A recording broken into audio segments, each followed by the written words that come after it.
আসসালামু আলাইকুম। Just energy নিউজের পক্ষ থেকে স্বাগত জানাচ্ছি। আমি শামীম জাহাঙ্গীর। আজ আমাদের মাঝে বিশেষ সাক্ষাৎকারে আছেন ক্যাবের energy adviser professor M Shamsul Alam, যিনি বিদ্যুৎ ও জ্বালানি সেক্টরের পলিসি এবং এই সেক্টরে ভোক্তার প্রভাব নিয়ে কাজ করছেন ৩৫ বছর যাবৎ। প্রফেসর শামসুল আলম, আপনাকে স্বাগত জানাচ্ছি জাস্ট এনার্জি নিউজের পক্ষ থেকে। তো আপনি বলছেন লুণ্ঠন হচ্ছে, নৈরাজ্য হচ্ছে, লুটপাট হচ্ছে, কিন্তু সরকার বলছে তারা বিদ্যুৎ সেক্টরে গত অর্থবছরে ৫৫,০০০ কোটি টাকা ভর্তুকি দিয়েছে এবং গ্যাস সেক্টরে ৭,০০০ থেকে ৮,০০০ কোটি টাকা ভর্তুকি দিয়েছে। তাহলে কিভাবে আপনি বলেন লুণ্ঠন হচ্ছে? সরকার তো তার নিজের ভর্তুকি দিয়ে জনগণকে আরো বেশি বেনিফিট দেওয়ার চেষ্টা করছে।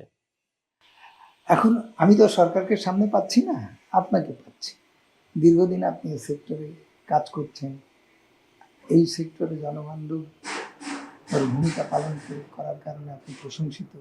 সেটা আমি স্মরণ করেই বলতে চাচ্ছি যে আপনি আপনার অভিজ্ঞতা থেকে বলেন, এই ৫৫,০০০ কোটি টাকা কার পকেটে গেছে? আমার বিদ্যুৎ দেওয়ায় খরচ হয়েছে সেজন্য কি গেছে, নাকি এই ৫৫,০০০ কোটি টাকা নানাভাবে ঘুষ, দুর্নীতি, অপচয়, আত্মসাৎ হয়েছে, সে কারণে যে ঘাটতি হয়েছে সেই ঘাটতি সমাধান হয়ে গেছে? এই বিষয়টি যে মিটিংয়ে আপনি ছিলেন, বিদ্যুৎ বিভাগে জ্বালানি উপদেষ্টা ছিল, আপনি এই এনার্জি ফোরামের প্ল্যাটফর্মের সভাপতি হিসেবে আপনি পরিচালনা করছিলেন মিটিংয়ে। সেখানে আমি জ্বালানি উপদেষ্টাকে লাস্ট বলেছিলাম যে প্রাইসিংটা আপনার পেট্রোবাংলাও বোঝে না, বিদ্যুৎ বিভাগও বোঝে না, আপনার সরকারের মধ্যে এই প্রাইসিং বোঝার বা জানার লোক নেই।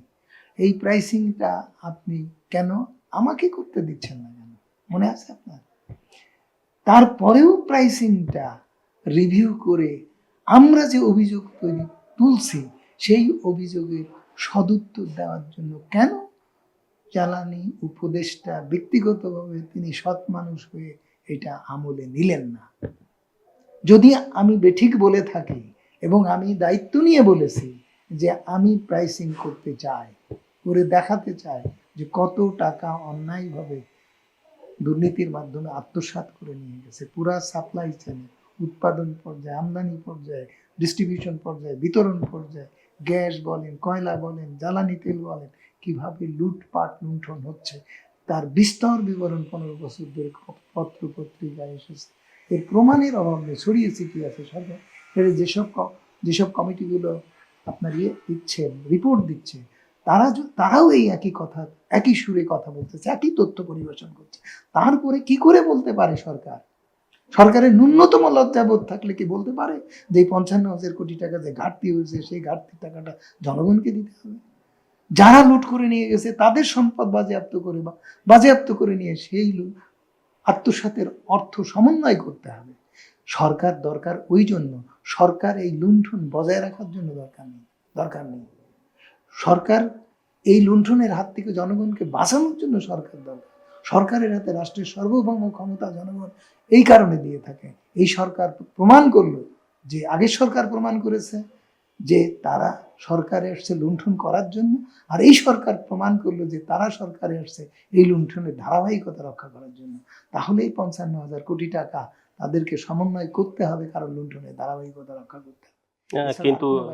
কিন্তু এই সরকার তো কোনো সমন্বয় করেনি। ঘাটতি রেখে যাচ্ছে। আগামী সরকার যখন আসবে তখন তার উপরে চাপ সৃষ্টি হবে। এই সরকার যেহেতু জনগণের সরকার না, সুতরাং জনগণের উপরে চাপ দিচ্ছে না, এরকম একটা প্রত্যক্ষ একটা ভাবমূর্তি বজায় রাখার চেষ্টা করছে। কিন্তু তারা যেটা করলে সততার পরিচয় দেওয়া হতো, এটা একটা সততা বলতে পারেন, তাহলে তারা করতো কি, যে ১ পয়সা হলেও প্রমাণ করত যে আমি চেষ্টা করলাম, এই যে এত পয়সা টাকা লুণ্ঠন হয়েছিল, এই লুণ্ঠনটা আমি উদ্ধার করলাম, এর জন্য এই কয়টা লোককে আমি শাস্তি দিয়ে গেলাম, বাদ বাকিটা জনগণের সরকার এসে এই বিষয়গুলো নিষ্পত্তি করবে। কিন্তু তারা তো বলছে সাশ্রয় করেছে সার্ভিস চার্জের মাধ্যমে এবং অন্যান্য ভাবে ইন্টারনাল কস্ট কাটিং। কিরকম ভাবে সাশ্রয় করতে হলে রেগুলেটরি কমিশনে আসতে হবে। সাশ্রয় করেছে কি, যোগ বিয়োগ হিসাবটা করলো কে? এই হিসাবটা কে করলো, সেই হিসাবের মধ্যে শুভঙ্করের ভাগে আছে কি নেই, সেটা প্রতিটা ক্ষেত্রে যখন মূল্যবৃদ্ধির প্রস্তাব আসে, যখন আমরা অ্যানালিসিস করি, সাংবাদিকরা থাকে, পত্রপত্রিকা আসে, আপনারা দেখেননি যে হিসাবের মধ্যে কত রকমের তুগলুকি কারবার থাকে। সরকারকে ওই হিসাবটা কে করে দিল? আমি তো শুরুতেই বলেছি, পাবলিকলি বলেছি যে আপনার লোকজন প্রাইসিং বোঝে না। কিভাবে কস্ট কাটিং করলো, হলোটা কিভাবে, কস্ট কাট করলো কিভাবে সে?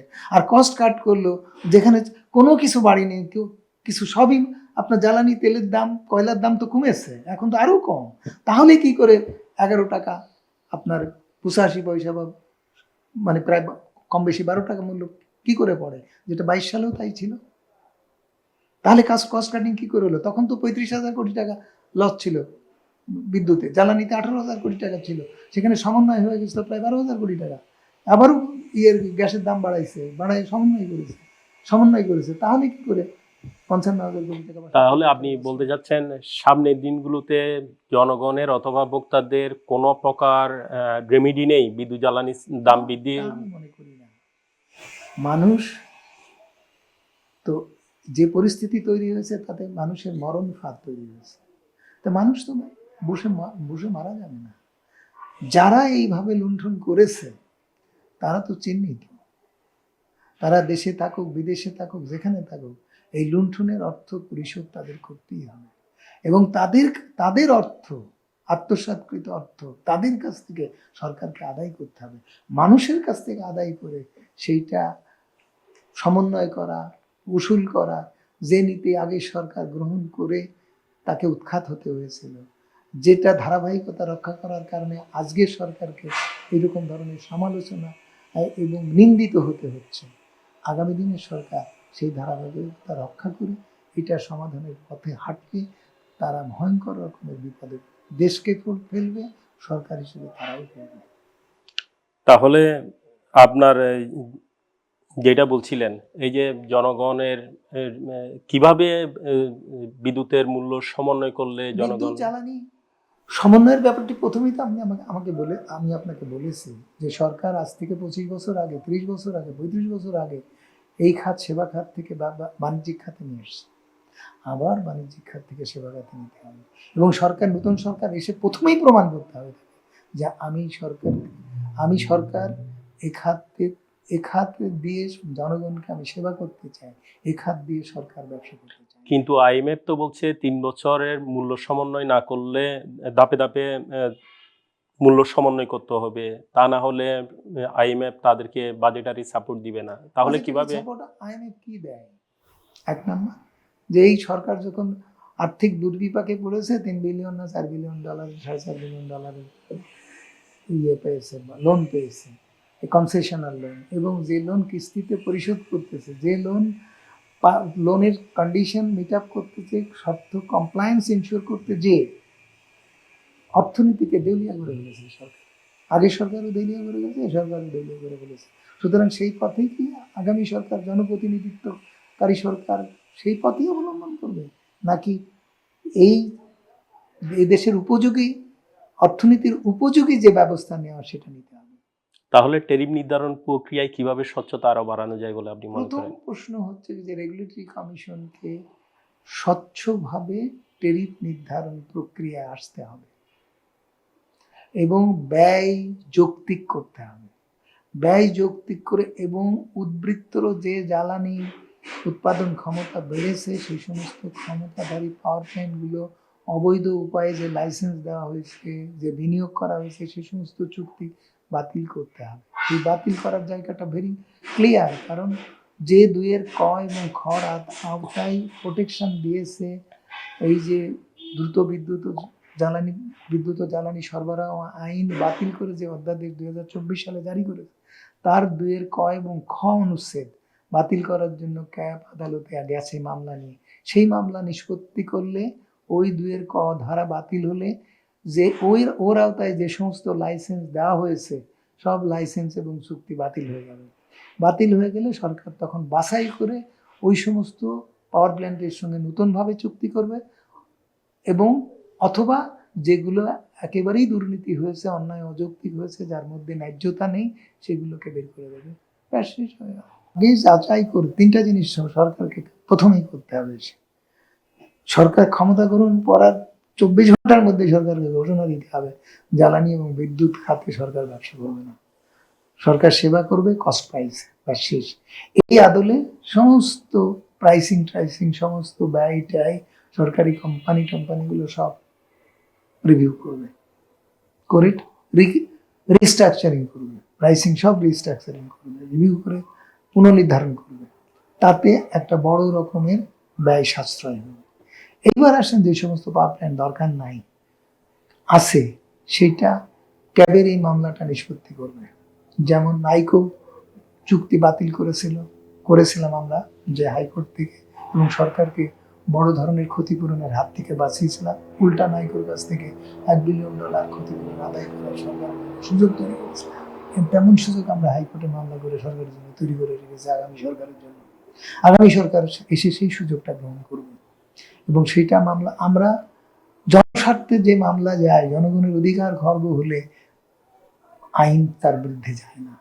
এবং আমরা স্পষ্টভাবে দেখিয়েছি যে কিভাবে জনগণের অধিকার এই আইনের 2 ক ও খ দ্বারা ইনসার্ট করে খর্ব করা হয়েছে। আমরা নিশ্চিত যে এই 2 ধারা বাতিল হবে, আর সঙ্গে সঙ্গে এই ধারার আওতায় যে সমস্ত চুক্তিকে সংরক্ষণ করা হয়েছে সেগুলো বাতিল। এই 2 ধারায় কি আছে মূলত সংক্ষেপে? এই ধারায় আছে যে ওই দ্রুত বিদ্যুৎ ও জ্বালানি সরবরাহ আইনের আওতায় যে সমস্ত অ্যাওয়ার্ড কন্ট্রাক্ট যা কিছু করা হয়েছে সব বহাল থাকবে, এবং তা যেমন চলছে তেমন ভাবেই চলতে থাকবে, এই নিশ্চয়তা দেওয়া হয়। কিন্তু সেই নিশ্চয়তা থাকবে না, আর আমরা সেই সঙ্গে বলেছি যে এটা বাতিল করা হোক, আর এই আইনের আওতায় যেসব চুক্তি করা হয়েছে সেসব চুক্তি বাতিল। এই 2 ধারা যদি বাতিল করে সরকারের কি ওই সক্ষমতা আছে তাদেরকে কম্পেনসেশন দিয়ে বের হয়ে আসবে? কম্পেনসেশন দেওয়া তো পর্যন্ত অবৈধ চুক্তি, সরকারকে কি আপনার নাইকো চুক্তি বাতিল করার জন্য হাইকোর্ট বাতিল করে দিয়েছে, তার জন্য কি সরকারকে নাইকোকে কম্পেনসেশন দিতে হয়েছে? ক্ষতিপূরণ তো এক্সিড বলেছিল $25 মিলিয়ন দিতে হবে, সেটাও তো দিতে হয়নি, কারণ চুক্তি থাকলে দিতে হতো। চুক্তি না থাকলে তো আর কম্পেনসেশন দেওয়ার আর প্রশ্ন থাকে না। কম্পেনসেশনের প্রশ্ন আসছে চুক্তিতে, সেই চুক্তি যদি অবৈধ বলে পর্যন্ত। কিন্তু রাষ্ট্র তো সবরিন গ্যারান্টি দিয়েছে। সবরেন গ্যারান্টি থাকবে যদি চুক্তি থাকে। চুক্তি যদি অবৈধ বলে বাতিল হয়ে যায়, আইনগতভাবেই যদি বলে যে চুক্তি বৈধ না, তাহলে ওই চুক্তির আওতায় যা কিছু নির্ধারণ করা হয়েছে, যা কিছু গ্যারান্টি দেওয়া হয়েছে, সবকিছুই বাতিল হয়ে যায়। আচ্ছা, আর একটা বিষয় বলছিলেন, নতুন সরকারের প্ল্যানিং কি হতে পারে বিদ্যুৎ জ্বালানির মূল্য নির্ধারণে? ব্যাপারে থার্ড হচ্ছে রেগুলেটরি কমিশন। রেগুলেটরি কমিশনকে তাকে জবাবদিহিতার আওতায় আনতে হবে। সেই জবাবদিহিতায় আনতে হলে গণশুনানিকে আইনি প্রক্রিয়ায় আরো বেশি শক্তিশালী করতে হবে, এবং জনগণের অংশগ্রহণ সেখানে আইনি বাধ্যবাধকতা রাখতে হবে, এবং জনগণের মতামত থেকে একটি গ্রহণ করা আইনি বাধ্যবাধকতার মধ্যে আনতে হবে। শুনানি করতে পারবে, তাতে শুনানিতে জনগণ কি বলল সেটার কোনো ধারার এখতিয়ার বা প্রয়োজন আইনে রাখা হয়নি রেগুলেটরি কমিশনের জন্য। রেগুলেটরি কমিশনকে তার কর্তৃত্ব এক্সারসাইজ করার জন্য এইরকম ধরনের স্বাধীনতা দেওয়া যায় না, যে স্বাধীনতা তাকে দুর্নীতি এবং এই যে অলিগার্ক শ্রেণী সৃষ্টি করা এবং ব্যবসায়ীদেরকে সুবিধা সুযোগ দেওয়ার ক্ষমতা দেয়, এবং সেটাই দিয়েছে রেগুলেটরি কমিশন। রেগুলেটরি কমিশন অলিগারদেরকে সুরক্ষা দিচ্ছে, অবৈধ স্বার্থ সংরক্ষণ, দুর্নীতিকে সুরক্ষা দিচ্ছে এই মূল্যায়ন নির্ধারণের মাধ্যমে। এই ধরনের যে মূল্য বৃদ্ধি পেয়েছে, যে দুর্নীতির মাধ্যমে আত্মসাৎকৃত অর্থ সুযোগ থাকার কারণে ঘাটতি বেড়েছে, ঘাটতি সমন্বয়ের অজুহাতে মূল্যহার বৃদ্ধি হয়েছে, এগুলো সব করার সুযোগ তৈরি করে দিয়েছে। সেইগুলো বন্ধ করার, যে গণশুনানি হবে অথচ শুনানির কোনো যুক্তি তর্কে ধার ধারবে না রেগুলেটরি কমিশন, যে কারণে আমরা রেগুলেটরি কমিশনে বয়কট করেছি গণশুনানিতে যাওয়ার, এবং রেগুলেটরি কমিশনের অপসারণ চেয়েছি 82 আইনের 11 ধারার আওতায়। কারণ আইনের যে মূল স্পিরিট হচ্ছে ভোক্তা স্বার্থ সংরক্ষণ করা, ভোক্তাদের অধিকার সংরক্ষণ করা, এবং সেই অধিকার সংরক্ষণ করতে যে যা যা করা দরকার তা করার জন্য যেসব বিধান এবং বিধি সন্নিবেশিত হয়েছে সেগুলো যথাযথভাবে প্রতিপালন নিশ্চিত করা, তার কোনোটাই না করে ভোক্তাদেরকে লুণ্ঠনের ক্ষেত্র তৈরি করেছে রেগুলেটরি কমিশন এই মূল্যায়ন নির্ধারণের মধ্য দিয়ে, মূল্যায়ন প্রক্রিয়া অনুসরণ করে। এখন মূল্যহার নির্ধারণের যে পদ্ধতি এবং পথ আছে তাও অনুসরণ করা বাদ দিয়ে নিজের মন গড়া পদ্ধতিতে মূল্যহার নির্ধারণ করে সে এখন জেড ফুয়েল, তারপরে হচ্ছে আপনার এলপিজির মূল্যহার নির্ধারণ সে তো মাসে মাসে করে যাচ্ছে, শুনানি করে না। আবার যা নির্ধারণ করে তা ব্যবসায়ীরা মানে না, এবং ব্যবসায়ীরা মানে না কেন তা সে বাস্তবায়ন করার জন্য যেসব ব্যবস্থা নেওয়ার ক্ষমতা তাকে দেওয়া হয়েছে সেগুলো সে প্রয়োগ করে না। এবং এই যে গণশুনানি ছাড়া নির্ধারণ করা যাবে না, তারপরেও সে গণশুনানি ছাড়া এলপিজির মূল্যহার নির্ধারণ করেছে, যে কারণে আমরা এই এরপরে আপনার হাইকোর্ট যে ভ্যাকেশনে গেছে, ভ্যাকেশনের পরে আমরা তাদের বিরুদ্ধে আবার আদালত অবমাননার মামলা নিয়ে যাব। তাহলে কি আপনি বলতে চাচ্ছেন এনার্জি রেগুলেটরি কমিশন ভোক্তার স্বার্থ না দেখে ব্যবসায়ীদের স্বার্থ দেখছে? আপনি বলেন তো যে এই এনার্জি খাতে গবেষণামূলক বিশ্ববিদ্যালয়গুলোতে গবেষণা হচ্ছে, সরকার সেখানে টাকা দেয়, ইপিআরসিতে টাকা দেয় সরকার, তারপরে কোম্পানিগুলোতে সিএসআর এর ফান্ড সহ নানা ধরনের ফান্ড আছে। রেগুলেটরি কমিশনকে বছরে 100 কোটি টাকা দিতে হবে কেন? কেন 100 কোটি টাকা দিতে? তারা 100 কোটি টাকা নিয়ে তাদের কি গবেষণা করার ক্ষমতা আছে? তাদের কি গবেষণা করার এখতিয়ার? তাহলে দেখেন কিভাবে তারাও অর্থ আত্মসাৎ করতেছে। এইভাবে অর্থ জনগণের কাছ থেকে টেরিফ বাড়িয়ে তার কাছ থেকে অর্থ নিয়ে তারা খরচ করে জনগণের কি উপকার করছে, যার জন্য টেরিফ কমবে। রেগুলেটরি কমিশন সেই কাজটার পিছনেই অর্থ খরচ করার জন্য সাজেশন দিতে পারে, বা সেই কাজটার জন্য বিবেচনা করতে পারে। যে কাজে 5 পয়সা যদি টেরিফের অর্থ খরচ হয়, তাহলে 10 পয়সা সাশ্রয় হবে। আপনি 100 কোটির বিষয়টা আরেকবার খোলামেলা বলবেন? রেগুলেটরি কমিশন গবেষণা তহবিলের খাতে একটা নতুন খাত খুলে তারা টেরিফে যে খাতে মূল্য রাজস্ব চাহিদা নির্ধারণ করে, টেরিফ নির্ধারণ করে, তার মধ্যে 100 কোটি টাকা তারা এই জ্বালানি খাত থেকে সংগ্রহ করছে, এবং যেটা তারা তাদের গবেষণা খাতে ব্যয় করবে, যার কোনো প্রবিধান মালা নেই। কোনো দায়িত্ব পালন করতে হলে এই যে টেরিফ নির্ধারণ করে তার জন্য প্রবিধান মালা দেয়।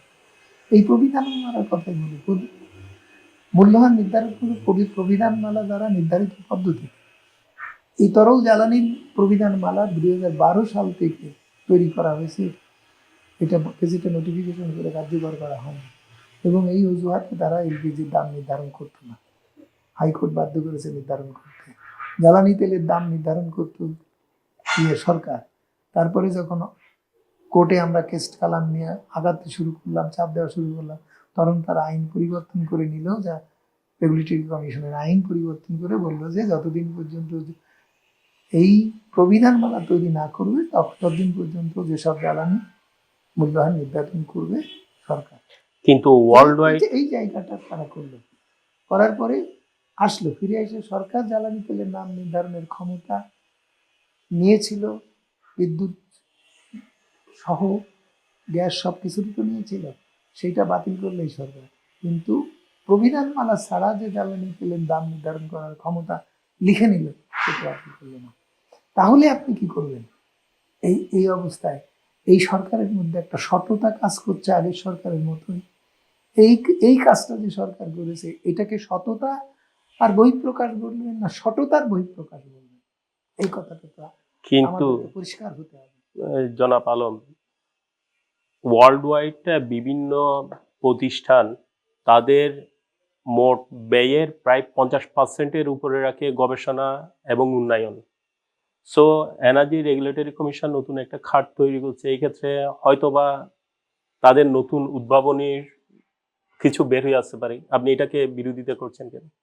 কথা হচ্ছে যে আপনাকে তো এই গবেষণা করতে দায়িত্ব দেওয়া হয়নি, আপনাকে মূল্যহার নির্ধারণ করার দায়িত্ব দেওয়া হয়েছে। আপনার গবেষণা করার দরকার থাকে, সরকারের গবেষণামূলক প্রতিষ্ঠানে আপনি রিকুইজিশন দেন, আপনি গবেষণা করার কে? আপনার সেই সক্ষমতা আছে? আপনার মেম্বার গবেষণা আছে, যেমন ইউনিভার্সিটিতে ডাইরেক্টর রিসার্চ অ্যান্ড ডেভেলপমেন্ট আছে, তার আছে। তার রেগুলেটরি কমিশনে কি কোনো মেম্বার গবেষণা করার জন্য কোনো মেম্বার অ্যালট করা আছে?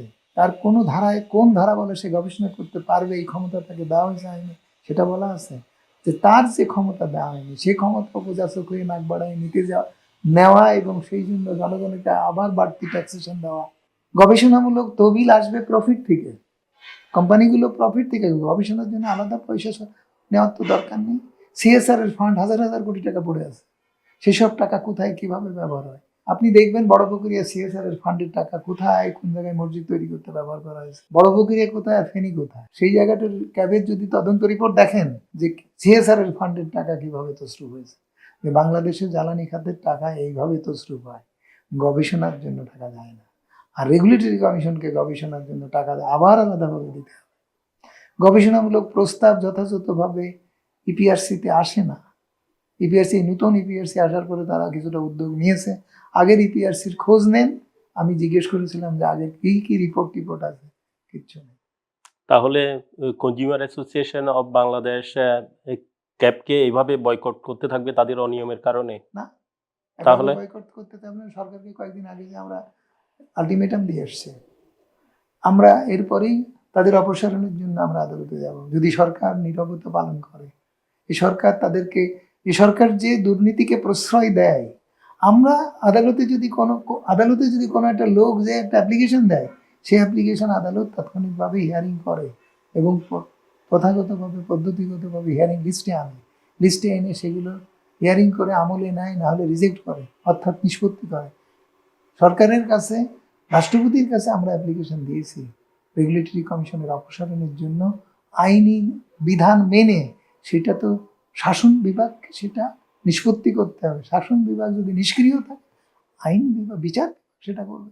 তাহলে আপনারা নিয়ম মানছে না ওই কারণে তাদের অপসারণ দাবি করেন, নাকি তারা দুর্নীতিগ্রস্ত এই কারণে অপসারণ দাবি করেন? তারা নিয়ম না মানার কারণে দুর্নীতি স্থায়িত্ব লাভ করছে বা দুর্নীতি সুরক্ষা পাচ্ছে। তারা দুর্নীতি নিজেরা করছে সেটা বড় কথা নয়, তারা দুর্নীতিকে তাদের কৃতকর্মের কারণে, তারা যে ভূমিকা পালন করছে সেই ভূমিকার কারণে দুর্নীতি সুরক্ষা পাচ্ছে।